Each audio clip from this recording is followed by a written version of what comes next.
দর্শক যারা রয়েছেন দেশে কিংবা প্রবাসে দেখছেন মোহনা টেলিভিশন, সকলকে স্বাগত জানাচ্ছি আজকের আয়োজন ভিন্ন মাত্রায়। দর্শক, ভিন্ন মাত্রায় আমরা সাম্প্রতিক নানা প্রসঙ্গের বিশ্লেষণমূলক আলোচনা শুনি। আজকের নির্ধারিত প্রসঙ্গ রাজনীতির গতি ও নাগরিকের দুর্গতি। দর্শক, এ বিষয়ে আমরা সমকালীন রাজনৈতিক প্রসঙ্গ নিয়ে আলোচনা করব, নাগরিক জীবনের নানা সংকটগুলো আলোচনা করবার চেষ্টা করব। আর আজকে আলোচনা করবার জন্য আমাদের আমন্ত্রণে দুজন সম্মানিত অতিথি উপস্থিত রয়েছেন। চলুন আলোচনার শুরুতে তাদের সাথে আপনাদের পরিচয় করে দিই।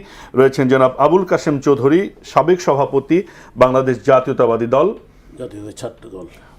বাংলাদেশ জাতীয়তাবাদী ছাত্র দল, এবং রয়েছেন ফারুক হাসান, মুখপাত্র ও সিনিয়র সহসভাপতি গণ অধিকার পরিষদ। দর্শক, আলোচনার শেষ পর্যন্ত আমাদের সাথে থাকবেন সে প্রত্যাশা করছি। আপনাদের দুজনকে স্বাগত আজকের আয়োজনে। ধন্যবাদ। আপনাকে ধন্যবাদ। জনাব আবুল কাশেম চৌধুরী, আপনার কাছে আসতে চাই। অনেকদিন পর আপনি আমাদের স্টুডিওতে এসেছেন। আপনার ছাত্র অবস্থা আমরা জানি যে এক ধরনের বর্ণাঢ্য রাজনৈতিক জীবন ছিল। আপনি একেবারে রাজনীতির মানুষ। সেখান থেকে প্রশ্নটা করতে চাই। আমরা শিরোনাম রেখেছি রাজনীতির গতি ও নাগরিকের দুর্গতি। রাজনীতির গতি নিয়ে আমরা নানা কথা বলবো নিশ্চয়ই, সমসাময়িক নানা প্রসঙ্গগুলো এসছে, কিন্তু তার আগে নাগরিকের দুর্গতি নিয়ে একটু কথা বলতে চাই। যে আমরা দেখলাম যে বর্ষাকালের একটু বৃষ্টি হলেই ঢাকা শহর ডুবে যাচ্ছে, চিটাং শহর ডুবে যাচ্ছে, কক্সবাজারের পাহাড় ধসে মানুষ মারা যাচ্ছে, এবং এটি মানে দু এক বছরের ঘটনা নয়, অনেক দিন থেকে এটি চলছে। বিগত সরকারগুলোর সময় কিন্তু একই চিত্র আমরা দেখেছি। আমাদের নাগরিক জীবনের পরিসর বাড়ছে, ঢাকার পরিসর বাড়ছে, অসংখ্য মানুষ এখানে আসছে জীবন জীবিকার প্রয়োজনে। শুধু ঢাকা কেন, অন্যান্য শহরগুলোতেও তাই। কিন্তু এই যে একই দৃশ্য দেখছি যে নাগরিক জীবনে একটু সামান্য বৃষ্টি হলে দুর্গতি। আজকে পরীক্ষা ছিল, এইচএসসি পরীক্ষা, সেই পরীক্ষার্থীদের এক ধরনের আমরা দেখেছি তার কী ধরনের দুর্গতিপূর্ণ অবস্থা, এবং সাধারণ নাগরিক এবং একেবারে অচল হয়ে যায় ঢাকা শহর। নাগরিকদের যে রাজধানী এইভাবে বৃষ্টিপাত অচল হয়ে যায়, এটি আসলে কিভাবে দেখছেন যে এখানে আসলে রাজনৈতিক নেতাদের দায়, তাদের পরিকল্পনার কোনো অভাব আছে কিনা, নাকি এটি একটা স্বাভাবিক আমাদের নিয়তি হিসেবে আমরা ধরে নেব? কি মনে হয়? আপনাকে ধন্যবাদ, এবং আপনার মাধ্যমে যারা আজকে এখানে আমাদের আলোচনা শুনছেন সকলকে আমি সালাম জানাই। আসসালামু আলাইকুম ওয়া রাহমাতুল্লাহি ওয়া বারাকাতুহু। আসলে আমাদের যে বিষয়টা নিয়ে আজকে আলোচনা শুরু করতে চাচ্ছেন আপনি, এটা খুবই গুরুত্বপূর্ণ একটা আলোচনা, খুবই গুরুত্বপূর্ণ। আজকে আমরা স্বাধীনতার এত বছর চলে গেল, 53 বছর। সেই 53 বছরেও আমরা আমাদের রাজধানী ঢাকা, এই ঢাকাকে একটি সুন্দর ঢাকা তৈরি করতে পারলাম না। সুন্দর তো পরে বসবাসযোগ্য এবং এই যে বৃষ্টি হলে বা একটু হলে পানি জমে যায়, তারপরে চলাচল অচল হয়ে যায়, সকলেরই কষ্ট হয়, এবং ব্যবসা বাণিজ্যেরও ক্ষতি হয়। মানুষের চলাফেরার যেমন ব্যবসা বাণিজ্যেরও ক্ষতি হয়। গতকালকে আমি আমার স্কাটন বাসা থেকে মতিঝিল গাড়িতে যাচ্ছি, মনে হলো যেন আমি গাড়ির সাথে সাথে যাচ্ছে, এরকম মনে হয়েছে। যে কোনো টাইমে মনে হয় ডুবে যেতে পারে, পানি উঠে যেতে পারে ভিতরে। এটা আমার ব্যক্তিগত এক্সপিরিয়েন্স। তো সকলেরই এই কষ্টটা হয়। এটা কেন? এটা হচ্ছে এই জন্য যে এখানে কোনো পরিকল্পনা সেভাবে গড়ে ওঠেনি। পরিকল্পনা হলো, আবার সেটা বাস্তবায়ন হয়নি। এই ধরুন আপনার গত ফ্যাসিস্ট শাসন আমলে 17 বছর তারা কাটলো। তারা ওয়াসার চেয়ারম্যান যাকে করছে, সে পোস্টিং এখানে, বেতন পায় এখান থেকে, আর সে কাজ করে আমেরিকা থেকে। জানেন তো এটা? জানেন তো? তো এটা কি কোনো একটা ব্যবস্থাপনা হলো? এটা কি কোনো একটা সরকারের দায়িত্ব কর্তব্য হলো? এটা একটা এক্সাম্পল দিলাম। তারপর সেখানে তো আছে এত ঘুষ এবং দুর্নীতি, বাজেট যা হয় সেটা খেয়ে ফেলে। টোটাল বাজেট যেটা হয়, ধরুন ওয়াসার কাজের জন্য, পানি নিষ্কাশনের জন্য, তারপরে সেই বাজেটটা তো সঠিকভাবে ব্যবহৃত হয় না। তাহলে এখানে মূল রোগ কোথায়? মূল রোগ হচ্ছে, একটা হলো পরিকল্পনা। আমাদের বিভিন্ন নগর বিশারদরা আছেন, নগর এক্সপার্ট, তারা বিভিন্ন রকম নগর পরিকল্পনা তৈরি করেন। তো এই 50-53 বছর বয়সে আপনারা নগর পরিকল্পনায় তৈরি করে গেলেন, সেটার বাস্তবায়ন কোথায়? এখন বাস্তবায়ন করবে সরকার, বাস্তবায়ন করবে প্রশাসন। সেই প্রশাসনে ভূত, সেই প্রশাসনে ডাকাতরা বসে আছে, সেই প্রশাসনে দুর্নীতিবাজরা বসে আছে। আজকে তারা এই দুর্নীতি করে তারা বাড়ি গাড়ি তাদের সাম্রাজ্য গড়ে তুলেছে অর্থের। তাদের টাকা মানি লন্ডারিং হয়ে চলে গেছে কানাডাতে, আমেরিকাতে। হয় আর আমাদের ঢাকা শহর পানির জলবদ্ধতায় আমরা ভাসতেছি। চট্টগ্রাম জলবদ্ধতায় এই বুক পরিমাণ পানি উঠে যায়, পাহাড় ভেঙে পড়ে, মানুষ মরে, শিশু মারা যায়, নানান রকম সবকিছু দেখছেন পত্রিকাটা আসছে। কিন্তু এই দুর্গতিটার জন্য দায়ী হচ্ছে প্রশাসন, এই দুর্গতিটার দায়ী হচ্ছে পরিকল্পনা, এই দুর্গতিটার দায়ী হচ্ছে এই যারা বাস্তবায়ন করবে সরকার, তারাও দায়ী।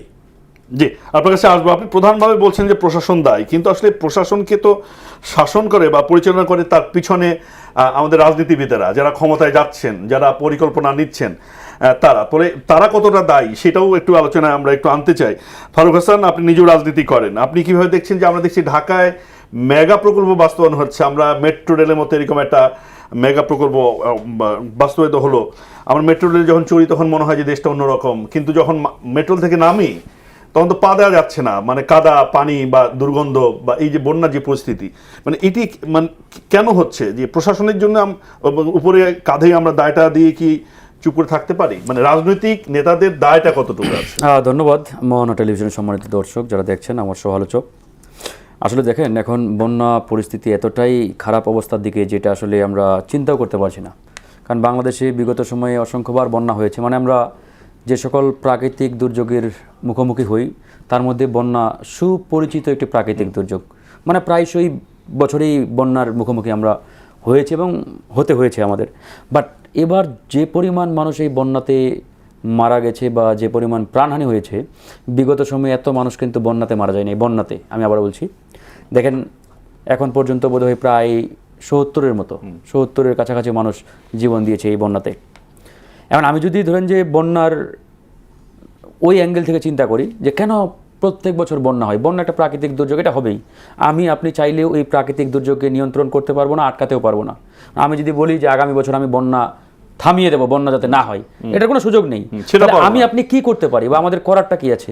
আমাদের করার আছে আমরা ক্ষয়ক্ষতির পরিমাণটা কমাতে পারি, প্রাণহানির পরিমাণটা কমাতে পারি। এখন এই পরিমাণটা আপনি কীভাবে কমাবেন? এই যে দেখেন প্রত্যেক বছর বন্যা হয়, বন্যাটা কেন হয়? বন্যা হলো বন্যার যে পানি, এই পানিটা তো আপনার নিম্নাঞ্চলে যাবে, সমুদ্রে যাবে। যাওয়ার পথ কি আছে? গতিপথ কয়েকটা মাধ্যমে এই পানিটা কিন্তু নিচের দিকে যায়। একটা হচ্ছে আপনার নদী। আপনি তো প্রত্যেকটা নদী ভরাট করে ফেলছেন, নদীর দুই ধারে আপনি অবৈধভাবে বসতি করছেন, দুই ধারে আপনি অবৈধভাবে নদী দখল করে ধরেন যে নদীর গতিপথকে আপনি ছোট করে ফেলছেন। ফলে পানি তো আমার যেতে পারছে না দ্রুত গতিতে, জলাবদ্ধতা তৈরি হচ্ছে, প্রাণহানির সংখ্যা বাড়ছে, মানুষের ক্ষয়ক্ষতির পরিমাণ বাড়ছে। নাম্বার 2, অপরিকল্পিত উন্নয়ন। যেখানে কোনো উন্নয়নের প্রয়োজন নেই বা যেখানে যে ব্রিজ কিংবা রাস্তার প্রয়োজন নেই, আপনি তারপরেও বানাচ্ছেন। কেন বানাচ্ছেন? কারণ আপনি জানেন যে এই প্রকল্প নিলে আমার পকেটে পয়সা ঢুকবে, হরিলুট করতে পারবো। এই যে হাওরের কথা, এই যে হাওরে একটা রাস্তা বানানো হয়েছে অষ্টগ্রাম মিঠাইন দুটা উপজেলাকে লিংক করে, অথচ বিশেষজ্ঞরা আজকে বলছে যে এই রাস্তাটা বানানোর কারণে প্রত্যেক বছর উজানের যে পানিটা আসে এই পানিটা এখানে বাধাপ্রাপ্ত হয়। তার ফলে ধরেন যে হাওরে বন্যা লেগেই থাকে, মানুষের ফসলের ক্ষয়ক্ষতি হয়। তাহলে আপনি এই রাস্তা বানালেন কেন? প্রয়োজন ছিল না। হাজার কোটি টাকা লুট হয়েছে এখানে এই রাস্তা বানাতে গিয়ে। নাম্বার 3, আমাদের পাহাড়। এই যে এবারে যত মানুষ মারা গেছে তার বেশিরভাগ কিন্তু আপনার পাহাড় ধসে। তাহলে পাহাড় ধসটা হয় কেন? কারণ প্রত্যেক বছর পাহাড় কাটা হয়, পাহাড় কেটে সেখানে বসতি বানানো হয়। সেই বসতি কারা বানায়? প্রশাসনের যারা দায়িত্বে রয়েছেন তাদের তো একটা সিগন্যাল আছেই, একই সাথে রাজনীতিবিদরা জড়িত। যখন যে দল ক্ষমতায় থাকে তাদের নেতারা এগুলোকে নিয়ন্ত্রণ করে, আর প্রশাসনের সাথে যোগ সাজস করে ভাগ বাটোয়ারা করে খাই। এবার ঢাকা শহরের কথাই আসি। এই যে ঢাকা শহরে সামান্য একটু বৃষ্টি হলে ধরেন প্রত্যেকটা রাস্তা নদীতে পরিণত হয়। আমার ভাই যেটা বললেন যে উনি কালকে বাসে করে যাচ্ছিলেন নাকি গাড়িতে করে, উনি গাড়িতে করে যাচ্ছেন, বাট ফিলটা নিচ্ছেন লঞ্চের, মানে হচ্ছে লঞ্চে যাচ্ছেন আর কি, একটা অবস্থা। এটা কেন এরকম হয়? কারণ দেখবেন ঢাকা শহরের প্রত্যেকটা রাস্তা বছরে 3 বার করে খোঁড়া হয়, কারণ এখানে খুললেই টাকা, আপনি যত খুঁড়বেন তত টাকা বের হবে, মানে এরকম একটা অবস্থা। কেন আপনারা কি এরকম পরিকল্পনা নিতে পারেন না?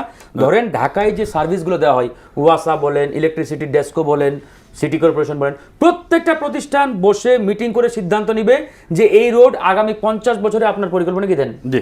তারপরে এটাকে কমপ্রিহেন্সিভলি, সংস্থাগুলোর মধ্যে সমন্বয়ের অভাব আছে, সমন্বয় নাই। জি, আর সেটা তার তো উপরে একটু ধরুন যে গুরুত্বপূর্ণ। হরিলুট, জি। কারণ এখানে খুললেই টাকা, হাত দিলেই টাকা। এখন এই হরিলুটটা করে কারা? ভাই তো বলেছেন প্রশাসন, হ্যাঁ প্রশাসন জড়িত, একই সাথে রাজনীতিবিদরাও জড়িত। এই দুটো অর্গান মিলে ভাগ বাটোয়ারা করে বাটোয়ারার ভিত্তিতে চলে। সবে রাজনীতিবিদদের চাইতে আমি প্রশাসনকে বেশি দায়ী করব, কারণ প্রশাসন যন্ত্রের লোকরাই কিন্তু এই হরিলুটগুলো ভালোভাবেই তারা পাকড়াও করে, কারণ তারা জানে কিভাবে এখান থেকে লুট করতে হবে, কিভাবে ধরেন যে এখান থেকে টাকা আদায় করতে হবে। আর নেতাদেরকে ধরেন যে কোনো না কোনোভাবে ম্যানেজ করে ফেলে, কারণ নেতারা তো সিজনাল, কারণ একটা নেতা আসে 5 বছরের জন্য, আর একটা আমলা কিন্তু পার্মানেন্ট, যতদিন তার চাকরি জীবন সে কিন্তু এই চেয়ারে থাকবেন, হয়তো এখান থেকে আরেক জায়গায় যাবেন কিন্তু তিনি থাকবেন। সুতরাং এই আমলাতন্ত্রটা এই বাংলাদেশটাকে 54 বছরে অনেক অনেক পিছিয়ে দিয়েছে। আমরা এই আমলাতন্ত্র থেকে এখনো আমরা মুক্ত হতে পারি নাই। আমরা অনেক কথা বলি, কিন্তু দোষারোপটা সবার আগে আবার রাজনীতিবিদদের দিকেই যায়, কারণ তারা যেহেতু তাদেরকে ডাইরেকশন দেয়, তারা যেহেতু পরিচালনা করে, এই কারণেই কিন্তু আমরা রাজনীতিবিদদের গালিটা আগে দিই। জি, প্রফেসর দোষটা আমলাতন্ত্রের। ধন্যবাদ। আপনি বলেছেন, যে কথাগুলো বলেছেন নতুন নয়, কিন্তু এই কথাগুলো আমরা বছরের পর বছর, দশকের পর দশক শুনছি। সমস্যা হচ্ছে যে সেখানে কিন্তু আর কতদিন এইভাবে চলতে থাকবে?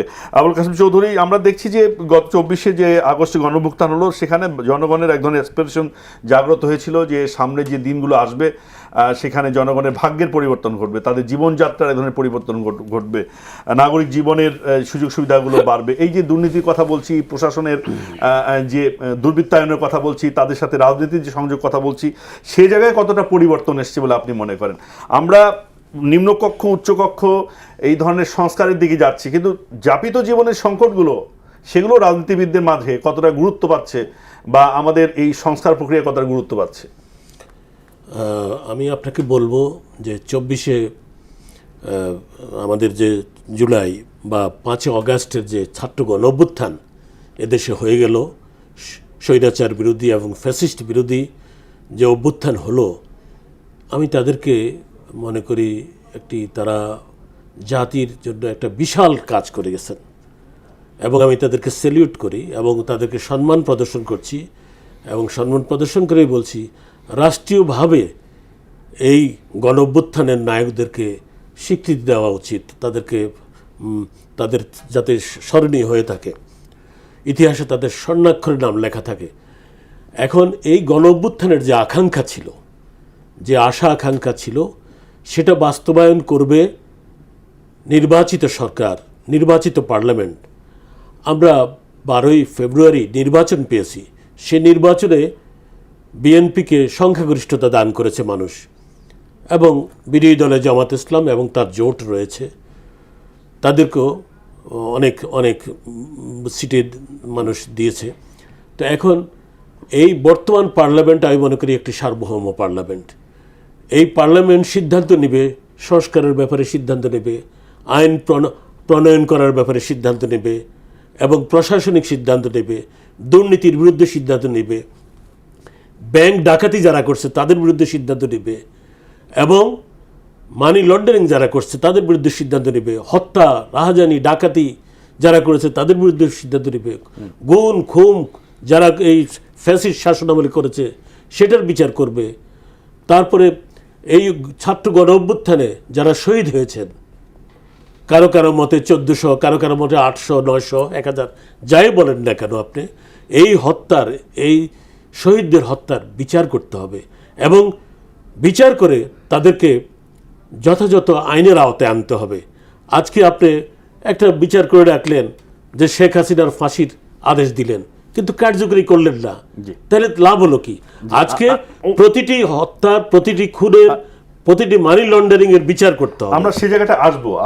আপনি যেটা সংস্কারের কথা বলছেন, আমি বলছি যে আমরা রাজনৈতিক সংস্কারগুলো বলছি, আমরা দ্বিকক্ষ বিশিষ্ট পার্লামেন্টের কথা বলছি, গণভোটের আয়োজন করলাম, এইগুলো কিন্তু স্বাভাবিক নাগরিকের প্রতিদিন জীবনে এই সংস্কারগুলো কি প্রভাব ফেলে বা ফেলছে কতটুকু? এখানে যে জনজীবনের যে সংকট, তার যে দ্রব্যমূল্যের ঊর্ধ্বগতি, তার যাপিত জীবনের সংকট, তার যে বেকার সমস্যা, এই জায়গাটাতে তারা কি এই 24-এর যে আন্দোলন তার সুফলটা তারা ভোগ করতে শুরু করেছে? ডক্টর ইউনূস সরকার তো 18 মাস ছিলেন, এরপরে হয়তো এই সরকার 4 মাস এসছে। আমি মনে করছি যে এই সার্বভৌম পার্লামেন্ট নির্বাচনের মাধ্যমে নির্বাচিত যে পার্লামেন্ট, তারা সেখানে বসে সমস্ত সংস্কারের ব্যাপারে ডিসিশন নেবেন। অলরেডি 133টা যে অধ্যাদেশ সংস্কার করার কথা ছিল তার মধ্যে 120টি তারা পাশ করেছে, যে 120টি আমরা সংস্কার করব, আর 13টি, সেই 13টি সংস্কার পর্যায়ক্রমে তারা করবে। এটা পার্লামেন্ট উইল ডিসাইড। এটা আজকে আমরা এখানে আলোচনা করতে পারি এবং আমরা দাবি করতে পারি যে পার্লামেন্ট এটা সমাধান করবে। আর ধরুন গণভোটের আকাঙ্ক্ষা, সেটাও বাস্তবায়ন এই পার্লামেন্টই করবে, দ্বিকক্ষ বিশেষে পার্লামেন্টই করবে। এখন কথা হলো যে এই নির্বাচিত সরকার একটি বাজেট দিয়েছে, এই বাজেটটা একটা অত্যন্ত সুন্দর একটি বাজেট দিয়েছে এবং এই বাজেটের একটা বৃহৎ বাজেট এখানে দিয়েছে 9,34,000 38,000 কোটি টাকার বাজেট দিয়েছে। এটা এত বড় বাজেট আর কেউ কোনোদিন দিতে পারে, কিন্তু ঘাটতিটাও বড়, ঘাটতিটাও আছে। এখন আমাদের চেষ্টা করতে হবে এই বাজেটটাকে বাস্তবায়ন করা। এই নির্বাচিত সরকার যারা আসছেন তাদের দায়িত্ব হচ্ছে এই বাজেটটা যেটা দিয়েছেন, সুন্দর বাজেট দিয়েছেন, এই বাজেটটাকে আপনারা বাস্তবায়ন করবেন। বাস্তবায়নের পথে কিছু বাধা আছে, বাস্তবায়নের পথে কিছু চ্যালেঞ্জ আছে, সেগুলি আপনারা সঠিকভাবে করতে হবে। যেমন এই চ্যালেঞ্জগুলি আপনারা যেটা ঘাটতি বললেন, সেটা যদি পূরণ করতে হয় তাহলে আপনি আভ্যন্তরীণভাবে এটা মানে জোগাড় করতে হবে এবং বাহির থেকে আপনি IMF বা ওয়ার্ল্ড ব্যাংক তার কাছ থেকে আপনার নিতে হবে। সে জায়গায় আসবো। আমরা নাগরিকের দুর্গতি নিয়ে আলোচনা করছি, কিন্তু রাজনীতির গতিতে ইতিমধ্যে আমরা চলে গেছি যে আবুল কাসেম চৌধুরী তিনি সেদিকে নিয়ে গেছেন। ফারুক হাসান, ওই প্রশ্নটি আপনাকে রাখতে চাই, যেটি আমি করেছি, যে সংস্কার যা আমরা চেয়েছি বা যেটা করা হচ্ছে বা যা কিছু করা হচ্ছে না, কিন্তু যেভাবে আমরা চেয়েছি সেটি সাধারণ মানুষের জীবনে কতটা ইতিবাচক প্রভাব পড়ছে বা ফেলছে? আপনি কি মনে করেন যে মানুষ সংস্কারের সুফল পাচ্ছে? ধন্যবাদ আপনাকে। মানে গণঅভ্যুত্থানের পরে জনগণের যে আকাঙ্ক্ষা বা প্রত্যাশা, এটা একবারেই পুরোপুরি ধরেন যে বাস্তবায়ন হয় নাই এমনটা যেমন আমরা বলতে পারি না, ঠিক একইভাবে পুরোপুরি বাস্তবায়ন হয়েছে বা জনগণ এখান থেকে সুফল পাচ্ছে এটাও বলার সুযোগ নেই। এখন একটা গণঅভ্যুত্থান সবেমাত্র হয়েছে, মাত্র 2 থেকে 2.5 বছর। এই 2.5 বছরের মধ্যে গণঅভ্যুত্থানের প্রত্যেকটা ধরেন যে চাওয়া প্রত্যাশা বাস্তবায়ন হয়ে যাবে, এটারও আসলে ভাববার কোনো কারণ নেই। ধরেন মহান মুক্তিযুদ্ধ যে কারণে হয়েছিল, আমরা তো এই 55 বছরেও মহান মুক্তিযুদ্ধের প্রত্যেকটা ধরেন যে চাওয়া প্রত্যাশা আকাঙ্ক্ষা এখনও বাস্তবায়ন করতে পারি নাই বা হয় নাই। তার মানে কি আমরা মহান মুক্তিযুদ্ধকে কটাক্ষ করব? সেই সুযোগ নেই। মহান মুক্তিযুদ্ধ আমাদের অনেক কিছু দিয়েছে, একটা ভূখণ্ড দিয়েছে, পতাকা দিয়েছে, একটা স্বাধীন সার্বভৌম রাষ্ট্র দিয়েছে আমাদের, আইডেন্টিটি দিয়েছে আমাদের। তো ঠিক একইভাবে গণঅভ্যুত্থানের মাধ্যমে আমরা অনেক কিছু পেয়েছি। গণঅভ্যুত্থানের মাধ্যমে আমরা একটা দীর্ঘ 17 বছরের যে বন্দিশালা, এই বন্দিশালা থেকে আমরা মুক্ত হয়েছি। দ্বিতীয়ত আমরা স্বাধীনভাবে কথা বলার সুযোগ পেয়েছি। আপনি আজকে এখানে মুক্তভাবে কথা বলতেছি। আমরা জানি যে আমি এখান থেকে সুন্দরভাবে বাসায় ফিরতে পারবো, কিন্তু বিগত 15 বছর এই স্বাধীনতা ছিল না। আপনার এখানে বক্তব্য দিলাম, কথা বললাম, হয়তো আমার গেট থেকে তুলে নিয়ে ক্রস ফায়ার দিল, গুম করা হলো। তো এই 2-2.5 বছরে তো একটা গুমের শিকার কোনো মানুষ হয় নাই, ক্রস ফায়ারের শিকার কেউ হয় নাই। তো এগুলো তো আমাদের অর্জন, এগুলোকে আপনি মানে অর্জন হিসেবে আপনাকে দেখতে হবে। হ্যাঁ, তারপরেও ধরেন যে কাঙ্ক্ষিত যে প্রত্যাশা সেটা আমরা করতে পারি নাই। ধরেন এই গণঅভ্যুত্থান নিয়ে অনেকেই অনেকভাবে বলার চেষ্টা করে যে গণঅভ্যুত্থানের চেতনা বিক্রি করে অনেকে আঙ্গুল ফুলে কলা গাছ হয়েছে, এটাও সত্য। কারণ আপনি ধরেন যে ওই গুটি কয়েক যারা এই গণঅভ্যুত্থানের চেতনাকে বিক্রি করে কোটি টাকার মালিক হয়েছে, বাণিজ্য করেছে, তাদের কারণে তো পুরো গণঅভ্যুত্থানকে আন্ডারমাইন করতে পারেন না। পুরো গণঅভ্যুত্থানকে আপনি ধরেন যে নেতিবাচকভাবে উপস্থাপন করতে পারেন না। যেমন মহান মুক্তিযুদ্ধের পরেও কিন্তু অনেকে ওই চেতনার ব্যবসা করেছে, অনেকে মহান মুক্তিযুদ্ধের পরে লুটপাট করেছে, বাংলাদেশ থেকে যারা পালিয়ে গেছে ওদের বাড়িঘর লুটপাট করে অনেকে কিন্তু ধরেন যে নানাভাবে ওই সময় আঙ্গুল ফুলে বটগাছা হয়েছে অনেকের। তাহলে আপনি ওই ব্যক্তিদের কারণে মহান মুক্তিযুদ্ধকে আন্ডারমাইন করবেন? সুযোগ নেই, নিশ্চয়ই না। হ্যাঁ, ঠিক একইভাবে 24-এর গণঅভ্যুত্থানও আমাদের একটা পবিত্র অর্জনের মতো। সুতরাং এই অর্জনকে আমাদের স্বীকৃতি দিতে হবে, এই অর্জনকে আমাদের বাস্তবায়ন করতে হবে যতটুকু আমাদের আছে। এখন গণঅভ্যুত্থান হলো, আমরা গণঅভ্যুত্থানের সেই স্পিড বাস্তবায়নে কাজ করেছি, একটা ইন্টারিম পিরিয়ড পার করলাম। এখন নির্বাচিত সরকারের কাছে জনগণের প্রত্যাশা আরও অনেক বেশি। আমি এটা মাঝে মাঝে বলি যে ইন্টারিম সরকারের জবাবদিহিতার জায়গাটা কিন্তু অনেক কম, কারণ জনগণ তাকে সরাসরি ভোট দিয়ে নির্বাচিত করে নাই। জনগণের সমর্থনে তিনি চেয়ারে বসছেন, বাট তিনি কিন্তু জনগণের প্রত্যক্ষ ভোটে ব্যালটের মাধ্যমে নির্বাচিত হন নাই। এই জন্য ওই যে অ্যাকাউন্টেবিলিটির জায়গাটা, ট্রান্সপারেন্সির যে জায়গাটা, এই জায়গাটার স্পেসটা কিন্তু অনেক কম ছিল তাদের, মানে ইন্টারিম সরকারের। আর এখনকার যে সরকার, এই সরকার কিন্তু জনগণের ভোটে নির্বাচিত।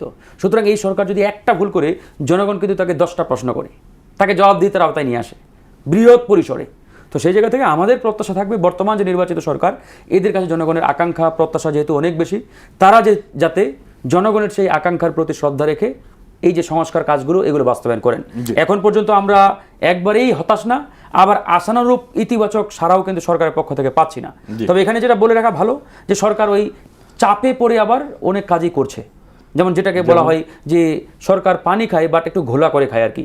এই ঘোলা করে খাওয়াতেই আমাদের আপত্তি। আপনারা তো পানি পান করবেন, পরিষ্কারটা খান। যেমন আমি একটা এক্সাম্পল দিতে পারি, ধরেন ইন্টারিম সরকার ওই এনবিআর সংস্কারের একটা উদ্যোগ নিয়েছিল, যে যেহেতু আমাদের প্রত্যেক বছর বাজেট দেওয়ার পরে আমাদের কাঙ্ক্ষিত যে রাজস্ব আদায়ের লক্ষ্যমাত্রা নির্ধারণ করি, এটা কখনোই 50%-এর উপরে যায় না। 40 থেকে 50% আমরা রাজস্ব আদায় করতে পারি। বিগত 5-7টা বাজেট যদি আপনি অ্যানালাইসিস করেন, এরকমই আমাদের। তো এই রেটিং তো বাড়াতে হবে, নাহলে বাজেট তো বাস্তবায়ন হবে না। আমার ভাই যেটা বললেন, এই সরকার বাজেট দিয়েছে কত, প্রায় 9,38,000 কোটি টাকা, বিশাল এক বাজেট। মানে এই বাজেটের যে লক্ষ্যমাত্রা প্রায় 6.5 লক্ষ কোটি টাকা লক্ষ্যমাত্রা নির্ধারণ করেছে সরকার, এটা আদায় করতে হবে না? এখন দেখেন এনবিআর, এই জন্য ইন্টারিম সরকার এনবিআরকে 2 ভাগ করার সিদ্ধান্ত নিলেন। পলিসি লেভেল আলাদা, এক্সিকিউটিভ লেভেলটা আলাদা হবে, দুটো ভাগ করার জন্য। ওই সময় দেখা গেল ওখানে যারা বিএনপিপন্থী কর্মকর্তা কর্মচারী ছিলেন, তারা আন্দোলনের ডাক দিলেন, তারা এটা মানে না। অবশ্যই ওই সময় হয়তো বিএনপির পিছন থেকে সাপোর্ট ছিল, তারপরে ইউনিট সরকার এটা বাস্তবায়ন করতে পারে নাই, বাতিল হয়ে গেল সিদ্ধান্ত। এখন এই সরকার আসার পরে বাজেট দেওয়ার আগে তারা অর্থনীতিবিদ নিয়ে মিটিংয়ে বসলেন, কিভাবে আমরা এই ভঙ্গুর ইকোনমিটাকে রিকভারি করতে পারি। অর্থনীতিবিদরা তাদের পরামর্শ দিলেন যে এনবিআরকে সংস্কার করতে হবে। তার উপরে আবার মরার উপরে খাড়ার ঘা, আমাদের IMF মাথার উপরে আছে, বিশ্ব ব্যাংক, তারা বললেন এনবিআর সংস্কার না করলে লোন বন্ধ, লোন দেব না। এই যে দেখেন কন্ডিশন দিয়ে দিল সরকার, তারপরে বাধ্য হয়ে পার্লামেন্টে আইন করে এনবিআর কিন্তু 2 ভাগ করছে। এখন এই জন্যই বললাম যে ওই সময় যদি এনবিআর 2 ভাগ হইতো, তাহলে আজকে এই সরকারকে এই ধকলটা পোহাতে হতো না। সরকারের এই বাজেট পরবর্তী কার্যক্রমটা অনেকটা স্মুথলি কিন্তু আগাইতো। তো এই জন্য আমি বলছি এরা কিন্তু অনেক সংস্কার ইতিমধ্যে করেছে, যেটা বলা হলো প্রায় 100-এর অধিক তারা কিন্তু অর্ডিন্যান্স বাস্তবায়ন করেছে। হ্যাঁ, কিন্তু গুরুত্বপূর্ণ যে অধ্যাদেশগুলো এগুলো কিন্তু তারা রিজেক্ট করে দিয়েছে। কিন্তু এগুলো অত্যন্ত গুরুত্বপূর্ণ। সরকারের এই কাজে তো আসলে এই সংস্কারে তো বিরোধী পক্ষ জামাত, এনসিপি তারা খুশি নয়। না, বিষয়টা আসলে দেখেন, আমি শেষ করে দিই, তারপর ভাই যাবো। জামাত এনসিপির এটা বিষয় না। এই যে গণভোটে কত % ভোট দিয়েছে? 71%। এই 71% লোকই তাহলে জামাতের? তাহলে তো জামাতের জনসমর্থন বাংলাদেশে বিশাল। 71% তারা বলছে যে গণভোট তো রায় জনগণ দিয়েছে গণভোটের পক্ষে, ফলে গণভোটে যেভাবে করবার কথা ছিল, সংস্কার বাস্তবায়নের যে ঘোষণাগুলো ছিল সেভাবেই করা হবে। এখানে প্রথম দিন থেকেই সেটাকে ব্যত্যয় করা হয়েছে। বিষয়টা এরকম না, সংস্কার করার জন্য, সংবিধান সংস্কার করার জন্য সেখানে কমিটি আলাদা করে শপথ নেওয়ার কথা, সেটি নেয়নি। এই কথাগুলি আমরা বলছি। আমাদের বক্তব্যটা হচ্ছে, ধরেন যেভাবে তারা ওই গণভোটটা ধরেন যে করেছে, আয়োজন করে সরকার, ইন্টারিম সরকার, মানে আপনাকে পুঙ্খানুপুঙ্খ করতে, বিষয়টা এমন না। আপনার যদি সদিচ্ছা থাকে, আপনি বলতে পারেন এই পার্লামেন্টে আসেন আমরা ডিবেটের আয়োজন করি, বা অধিবেশন ডেকে যদি আলোচনা করে এটাকে ধরেন যে 19-20 করে কিংবা আলোচনা সাপেক্ষে বাস্তবায়ন কিন্তু করা যায়। মানে ওই ইউনূস সাহেব যেভাবে বলছে বা জামাত যেভাবে বলছে সেভাবেই করতে হবে, বিষয়টা এমন না। মানে আপনার সদিচ্ছাটা আছে ইম্পর্টেন্ট। সরকার যদি মনে করেন যে আমরা এটাকে বাস্তবায়ন করতে চাই, সদিচ্ছা আছে সরকারের, আমি মনে করি আলোচনার টেবিলে বসলে নিশ্চিত বিরোধী দলও মানবে, জনগণও বুঝবে যে না, সরকার অবশ্যই সদিচ্ছা আছে এবং সরকার এটা বাস্তবায়ন করতে চাই। আপনাকে ধন্যবাদ। আমরা বিরতিতে যাব, বিরতির পর আসতেছি আবুল কাশেম চৌধুরী আপনার কাছে। যে প্রশ্নগুলো উত্থাপন হলো যে আসলে বাজেটের ঘাটতি পূরণ হবে, অর্থনীতিতে বড় একটা ব্যাপার, আপনি অনেক কিছুই বাস্তবায়ন করতে পারবেন না যদি অর্থনৈতিক সেই সরবরাহটা না থাকে। যেন আবুল কাশেম চৌধুরী আপনার কাছে আসতে চাই, যে আমরা আলোচনা করছিলাম সংস্কার নিয়ে, এটি অনেক দিন থেকে আলোচনা হচ্ছে, কিন্তু গণভোটে যে রায়, যেভাবে সংস্কার বাস্তবায়ন করবার কথা, জাতীয় জুলাই সনদের যে স্বাক্ষরগুলো করা হয়েছে, সেইভাবেই সংস্কারটা বাস্তবায়ন করা হচ্ছে না। যদিও সরকারের পক্ষ থেকে বারবার আশ্বস্ত করবার চেষ্টা করা হচ্ছে, কিন্তু বিরোধী পক্ষ সরকারের কথা কানে নিচ্ছে না। মানে সেখানে এক ধরনের রাজনৈতিক মানে আস্থার সংকট কি দেখছেন কিনা, এবং তারা কিন্তু বিরোধী পক্ষ এই সরকারের বিরুদ্ধে কখনো কোনো আন্দোলনের হুঙ্কারও দিচ্ছে, সেটি কোনো রাজনৈতিক সংকট তৈরি করতে পারে কিনা? আমি আপনাকে বলবো যে এটা হচ্ছে নির্বাচিত পার্লামেন্ট, সার্বভৌম পার্লামেন্ট। আজকে বিএনপি সরকার করেছে, বিএনপি মেজরিটি হিসেবে সরকার করেছে, কিন্তু বিরোধী দলে জামাত ইসলাম তার জোট রয়েছে। তারা যৌথভাবে এই গণভোটের রায় বা সংস্কার যে সিদ্ধান্ত নেবে, সেটা অবশ্যই পার্লামেন্ট মেজরিটি ডিসিশন নিতে পারে, তারা যৌথভাবে সেই সিদ্ধান্ত নিতে পারেন। এই ব্যাপারে আমি বলবো যে আজকে সংস্কার আপনি করলেন, করার পরে আমাদের এখানে যে দেশের উন্নয়নের জন্য আজকের যে জনগণের যে ভোগান্তি, মানুষের কর্মসংস্থান দরকার, কর্মসংস্থান নাই, আপনি কি করবেন? মানুষ তখন কি করবে? আপনার কর্মসংস্থানের ব্যবস্থা করতে হবে। আমাদেরকে এই যে প্রধানমন্ত্রী তারেক রহমান মালয়েশিয়া ভ্রমণের মধ্য দিয়ে, ভিজিটের মধ্য দিয়ে বা চায়না ভিজিটের মধ্য দিয়ে আমাদের একটা বিরাট দ্বার উন্মোচন হয়েছে। আমাদের জনশক্তি মালয়েশিয়াতে এখন যাবে, বিভিন্ন দেশে যাবে, এতে করে আমাদের এখানে কর্মসংস্থান হবে। এবং এই কর্মসংস্থানের জন্য আমাদেরকে এই শ্রমিকদেরকে বা এই মানুষগুলোকে শিক্ষিত করে তুলতে হবে, মানে তাদেরকে টেকনিক্যাল এডুকেশন প্রশিক্ষণ দিতে হবে, তাহলে তাদের বেতন বেশি পাবে, টাকা বেশি উপার্জন হবে এবং আমাদের রিমিটেন্স তখন বাড়বে। রিমিটেন্স যখন আসবে তখন আমাদের যে এই যে বাজেট ঘাটতি বলেন, এসব পূরণ করতে সুবিধা হবে। আজকে ব্যাংকগুলি লোন দিতে পারছে না, ব্যাংকের মধ্যে টাকা নেই। বাংলাদেশ ব্যাংকের গভর্নর বলছে যে 1/3 টাকা, ব্যাংকের 1/3 টাকা মানি লন্ডারিং হয়ে চলে গেছে, চুরি হয়ে চলে গেছে। চুরি না, আমি বলবো এটাকে ডাকাতি হয়েছে। এই ডাকাতদের বিচার করতে হবে, বিচার করে তাদেরকে আইনের আওতায় আনতে হবে, শাস্তি দিতে হবে।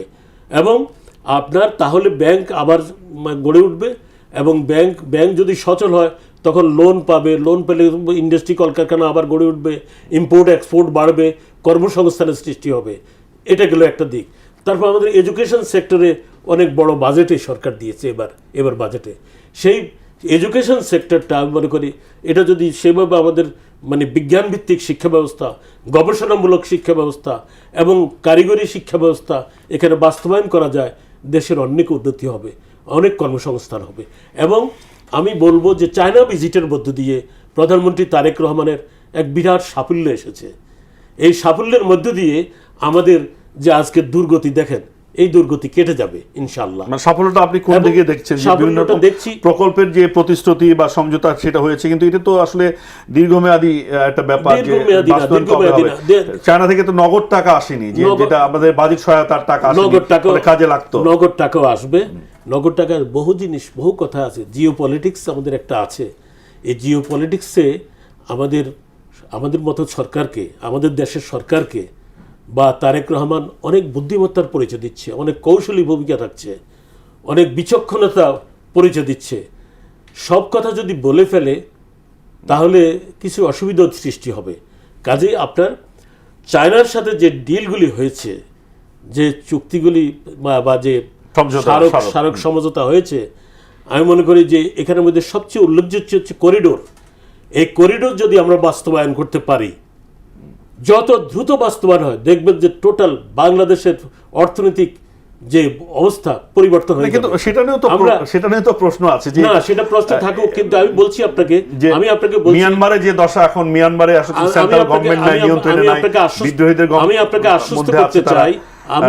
আশ্বস্ত করতে চাই এই করিডোরের ব্যাপারে মার্কিন যুক্তরাষ্ট্রের সমর্থন থাকবে না, সেটাই বলছি না, কিন্তু মিয়ানমার হয়ে যে বাংলাদেশে করিডোরটা এবং অদূর ভবিষ্যতে, আমার কথাটা একটু আপনি নোটে নেন, যে মিয়ানমার হয়ে যে বাংলাদেশে করিডোরটা আসবে, রাস্তাটা আসবে চিটাং বা কক্সবাজার পর্যন্ত, সেই যে মিয়ানমারের 60% ভূমি বা জমি দখল করে আছে বা অবস্থান হচ্ছে বিদ্রোহী পক্ষরা, বিভিন্ন বিদ্রোহী পক্ষ, সরকার সেখানে তো নাস্তানাবুদ অবস্থা।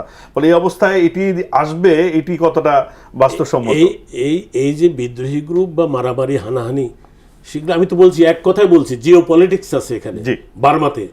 যখন সেটা মার্কিন যুক্তরাষ্ট্র এবং চায়না একমত হয়ে যাবে, তখন সেটা থাকবে না, সেটা থাকবে না, সংক্ষেপে বলে দিচ্ছি, থাকবে না। এবং এর ফলে বাংলাদেশ সবচেয়ে বেশি বেনিফিটেড হবে। ধন্যবাদ। আমরা ছোট করে আসতে চাই, আমরা রাজনীতির গতি নিয়ে একটু কথা বলতে চাই। এখন যে আলোচনাটা হচ্ছে, ফারুক হাসান, সব টেলিভিশনে আলোচনা হচ্ছে যে এই যখন অবস্থা, নির্বাচিত সরকার নিজের মতো করে সাজানোর চেষ্টা করছে, দেশের রাজনীতি অর্থনীতি পুনর্গঠনের চেষ্টা করছে, সংস্কারের, ঠিক সেই সময় একটি বার্তা যে শেখ হাসিনা তিনি ফিরবেন, রয়টার্সে দেওয়া সাক্ষাৎকারে বলেছেন। তার নতুন করে আসলে রাজনৈতিক পরিস্থিতি এক ধরনের অস্থিতিশীল পরিবেশের মধ্যে যাবে কিনা, এই শঙ্কাটাও কেউ কেউ করছেন। আপনি কি মনে করেন যে শেখ হাসিনা আদৌ ফিরবে, না তিনি ফিরলে কি পরিস্থিতি দাঁড়াতে পারে? আপনার এই কথা শুনে আমার একটা ঘটনা মনে পড়ে গেল। ইরান থেকে জনগণ কর্তৃক বিতাড়িত হয়েছিলেন রেজা পাহলভি। তিনি 40 বছরে 40 বার ইরানে ফেরার ঘোষণা দিয়েছিলেন, বাট আজও দেশে ফিরতে পারেন নাই। তো বাংলাদেশ থেকে বিতাড়িত, আমি এটাকে পালিয়ে যাওয়া বলি না, পালিয়ে যাওয়া কিন্তু এক বিষয়, আর জনগণ কর্তৃক বিতাড়িত আরেক বিষয়। যেমন যারা পালিয়ে যায় এরা কিন্তু অনেকেই আবার দেশে ফিরে আসতে পারে। শ্রীলঙ্কাতে ফিরে আসছে কিন্তু রাজাপাকসে, নেপালেও ফিরে আসছে না, কারণ তারা পালিয়ে গেছিল। আর যারা জনগণ কর্তৃক বিতাড়িত তারা কিন্তু কখনোই ফিরে আসতে পারে না। পৃথিবীর কোনো দেশে এরকম নজির আপনি দেখাতে পারবেন না যে জনগণ উৎখাত করেছে এবং দেশ থেকে বিতাড়িত করেছে, এরকম কোনো রাষ্ট্রপ্রধান আবার কাম ব্যাক করেছে। তো যাই হোক, তিনি ঘোষণা দিয়েছেন, আমরা তো তাকে কালকেই চাই। তিনি তো আগামী ডিসেম্বরের কথা বলেছেন। আমাদের আসলে আর মানে ধৈর্য ধরতে পারছি না, আমরা অতি দ্রুত ওনাকে চাই, দেখতে চাই। আর ওনার এক্সিস্টেন্স নিয়ে আমার খুব সন্দেহ। এক্সিস্টেন্সটা কীরকম, যে উনি আসলে আদতে মানে জীবিত আছেন কি না। কারণ ওনার মাঝে মাঝে আমরা ভয়েস রেকর্ড শুনি গণমাধ্যমগুলোতে। রয়টার্স থেকে বিশ্বাস করছেন না, তাদের প্রতিবেদন আসছে না, টেলিফোনে উনি রয়টার্সের সাথে সাক্ষাৎকার দিয়েছেন, কথা বলেছে, ধরে নিলাম। এখন আন্তর্জাতিক গণমাধ্যমগুলোর রিপোর্ট নিয়েও কিন্তু ধরেন যে বক্তব্য আছে, যেমন ধরেন রয়টার্স বলেন, বিবিসি বলেন, আমাদের সাউথ এশিয়ার ধরেন যে নিউজগুলো ওরা কিন্তু অনেকটাই ইন্ডিয়ান অ্যাঙ্গেল থেকে ওরা কিন্তু কাভার করে। হ্যাঁ, এটা সবাই আপনারা গণমাধ্যমে কাজ করেন, আপনারা জানেন, মানে ইন্ডিয়ান অ্যাঙ্গেল থেকে, বিশেষ করে বাংলাদেশ বলেন বা নেপাল বলেন, ভুটান বলেন, এই দেশগুলোর নিউজগুলো ওরা ওই অ্যাঙ্গেল থেকেই কিন্তু কাভার করে। তো সুতরাং এটা নিয়ে তো একটা ধরেন যে কথা আছে। তারপরেও আমি ধরে নিলাম উনি সাক্ষাৎকার দিয়েছেন, উনি মাঝে মাঝে ওনার নেতাকর্মীদের সাথেও অনলাইনে বোধহয় যুক্ত হন। তো উনি চাইলে তো একটা ভিডিও বার্তা দিতে পারেন। এই ভিডিও বার্তা দিলে আমরা ওনার একটু ফেসটা দেখতে চাই, যদি চলে আসে ভিডিওর সামনে, মানে দেখতে চাই আর কি। যাই হোক, এখন কথা হচ্ছে উনি আসবেন কি আসবেন না আমরা জানি না, তবে আমরা চাই। কারণ যেহেতু উনি ইতিমধ্যে ভার্ডিক্ট কোর্ট কর্তৃক, আমরা ওনার সেই সাজা বাস্তবায়ন দেখতে চাই, বাংলাদেশের 20 কোটি মানুষ দেখতে চাই। এখন দুটো বিষয় এখানে। নাম্বার 1, দেখেন ইন্ডিয়া এখন শেখ হাসিনাকে একটা টুল হিসেবে ব্যবহার করতেছেন, টুল, যে বাংলাদেশকে চাপে রাখার জন্য। কেন? কারণ বিগত 50 বছরের যে বাংলাদেশের রাজনীতি, এই রাজনীতিটা অনেকটাই ইন্ডিয়া কেন্দ্রিকভাবে গড়ে উঠছে, যে বাংলাদেশে যারাই ক্ষমতায় আসবে প্রথম সফর ইন্ডিয়া হবে। তো সেই ধারা এবার কিন্তু মাননীয় প্রধানমন্ত্রী জনাব তারেক রহমান ভেঙে দিয়েছেন, যে দীর্ঘদিনের যেটা রীতি, অলিখিত রীতি বলবো এটাকে আমি, এই রীতি তিনি ভেঙে চুরমার করে দিয়ে তিনি কিন্তু প্রথম সফর চায়না দিয়েছেন, এবার মালয়েশিয়া হয়ে। মালয়েশিয়া বললেও এটা কিন্তু চায়না সফর ফার্স্ট তার। তো এই জায়গাতে এটা কিন্তু ইন্ডিয়া ভালোভাবে নিতে পারেন নাই। সেই জায়গাতে তারা ওই টুলটাকে ব্যবহার করে ওয়ান কাইন্ড অফ থ্রেট বলতে পারেন, চাপ বলতে পারেন, মাঝে মাঝে সীমান্তেও আমাদের ওই পুশিনের মাধ্যমে চাপ দেয়। আরেকটা বিষয় হতে পারে এখানে, ধরেন ইন্ডিয়া যে কোনো মূল্যে বাংলাদেশের সাথে একটা সম্পর্ক বিল্ড আপ করতে চাচ্ছে, যেহেতু প্রতিবেশী দেশ, চাইলেও তারা তো এই সম্পর্ক বিচ্ছিন্ন করে বেশি দিন থাকতে পারবে না। আবার ধরেন বাংলাদেশ কিন্তু ইন্ডিয়ার একটা বড় মার্কেট, রেমিটেন্স আহরণে ইন্ডিয়ার বাংলাদেশ কিন্তু 3 নম্বর পজিশনে, সুতরাং এটা কিন্তু বিশাল মার্কেট তাদের জন্য। এখন এই হাসিনার কারণে এই সম্পর্ক কিন্তু একবারে ভালনারেবল। এখন আমার ধারণা, যেটা বিভিন্ন সোর্স থেকে পাওয়া তথ্য মতে, ইন্ডিয়া ওনাকে আর চাচ্ছেন না ইন্ডিয়ায় রাখতে। খুব সম্ভবত ওনাকে বেলারুস কিংবা ওই আপনার ওই স্ক্যান্ডিনেভিয়ান ওই দেশগুলোতে সম্ভবত। এই যে আপনি যে বলছেন যে চাচ্ছেন না রাখতে, ইন্ডিয়া চাচ্ছে না, এর কোনো তথ্যসূত্র কি আপনি বলতে পারেন? বিভিন্ন জায়গা থেকে আমরা আলোচনা হয়েছে এরকম, না, এটা আমরাই আমাদের মতো ব্যাখ্যা করছি। না, এটা অথেন্টিক ধরেন যে ওইরকম উনার মুখ দিয়ে আমি শুনি না, এটা বিভিন্ন জায়গা থেকে আলোচনাটা হচ্ছে, আলোচনা আছে, হ্যাঁ, যে উনি আসলে ইন্ডিয়া উনাকে চাচ্ছে না, কারণ ইলিগালি উনাকে রাখছে। সেই জায়গা থেকে আমাদের মনে হয় আরেকটু অপেক্ষা করলে আমরা আরো ধন্যবাদ। নিশ্চয়ই 5 মাস, ডিসেম্বর তো আসতে তো বেশি দেরি নেই। আবুল কাসেম চৌধুরী, আপনি কিভাবে দেখছেন যে শেখ হাসিনা ফিরতে চান, ডিসেম্বরে তিনি ফিরবেন? শেখ হাসিনা ডিসেম্বরে ফিরবেন। শেখ হাসিনার 5 আগস্টের যে ছাত্র গণ অভ্যুত্থান হয়েছে, তারপর থেকে শুনছি যে উনি আসতেছেন। 5 আগস্টের পরে 15 আগস্টে শুনছিলাম একবার আসতেছেন, তো তখনকার 15 আগস্ট, তারপরে শুনছি 16ই ডিসেম্বর, তখনকার 16ই ডিসেম্বর, এভাবে আসতেছেন। এগুলি হচ্ছে একটা অনেকটা কি বলবো, এগুলো হচ্ছে যে নিজের আত্মপ্রসাদ তৈরি করা আর কি। এগুলি করে লাভ হবে না। বরং বলেন যে শেখ হাসিনার ফাঁসির অর্ডার হয়েছে, তাকে আন্তর্জাতিক পুলিশ ব্যবহার করে তাকে ভারত থেকে অ্যারেস্ট করে আনা যায় কিভাবে। কিন্তু ভারত তো তাকে রাষ্ট্রীয়ভাবে সেখানে তাকে রেখেছে এবং সে মর্যাদা, প্রাক্তন প্রধানমন্ত্রী মর্যাদা দিয়েছে তাকে, সে প্রোটোকলও তিনি পাচ্ছেন এবং নিশ্চিত নিরাপত্তা ব্যবস্থার মধ্যে রেখেছেন। ফলে তাকে আন্তর্জাতিক পুলিশ ব্যবহার করে আপনি কি নিয়ে আসতে পারেন? মানে সেটি আন্তর্জাতিক আইন আছে, আন্তর্জাতিক আদালত আছে, তারা ডিসাইড করবে কিভাবে। আর যদি না আসে, অবশ্যই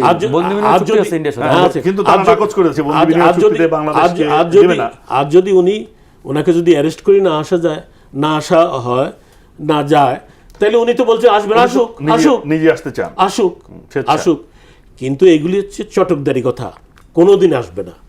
যা সুহার্ত পালিয়ে গেছিল এইভাবে শেখ হাসিনার মতো, সুহার্ত আর ফিরে আসতে পারছে? সুকান্ন পালিয়ে গেছিল এইভাবে গণ অভ্যুত্থানের মুখে, আর ফিরে আসতে পারছে? পারে নাই। কাজেই এইসব স্বৈরাচারী এবং ফ্যাসিস্টরা আর ফিরে আসে না বাংলাদেশের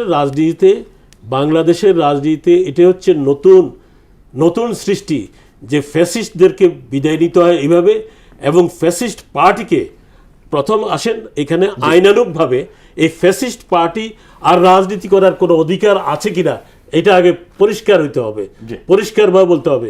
হিটলার মুসোলিনির ফ্যাসিস্ট পার্টি কি সেখানে কি রাজনীতি করার অধিকার পেয়েছে? আর তারা আজ পর্যন্ত পাইছে? এবং তাদের সাথে যারা ছিল ফ্যাসিস্টদের সাথে আজও তাদের বিচার হচ্ছে। জি, কিন্তু বাংলাদেশে ৭১-এ স্বাধীনতা বিরোধিতা করেছে, গণহত্যার সাথে সম্পৃক্ত আছে, সেই দলও রাজনীতি করছে, অধিকার সেটা তো পেয়েছে। ফ্যাসিস্ট, সেটা তো ফ্যাসিস্ট, সেটা আপনার জন্ম ৭১-এ যারা বিরোধিতা করছে তারা তো এই দেশের রাজনীতির সুবিধা পাচ্ছে। ফলে ফ্যাসিস্ট আপনি বলতে পারেন, মানে রাজনীতিতে শেষ কথা বলে কিছু নেই। ফারুক হাসান, এই কথাটা আমরা বলি, মানে শেষ কথা বলে কিছু নেই। আবার শেষ করার জন্য বলছি, এক কথা না, রাজনীতিতে শেষ কথা বলে কিছু নেই, এটা যেমন সত্য, ঠিক একইভাবে মানে আওয়ামী লীগ যে গণহত্যা চালিয়েছে দেশের জনগণের বুকে, তাদের প্রশ্নেও বাংলার জনগণ ঐক্যবদ্ধ। সুতরাং তাদের রাজনীতি করার এই মুহূর্তে আর কোনো সুযোগ আছে বলে আমি মনে করি না। শেষ করতে হবে। অসংখ্য ধন্যবাদ ফারুক হাসান আমাদের সময় দেওয়ার জন্য। জনাব আবুল কাশেম চৌধুরী, আপনাকে অসংখ্য ধন্যবাদ সময় দেওয়ার জন্য। দর্শক যারা ছিলেন, শুনেছেন বা দেখবেন, সকলকে ধন্যবাদ জানাচ্ছি। সকলে ভালো থাকুন। শুভরাত্রি।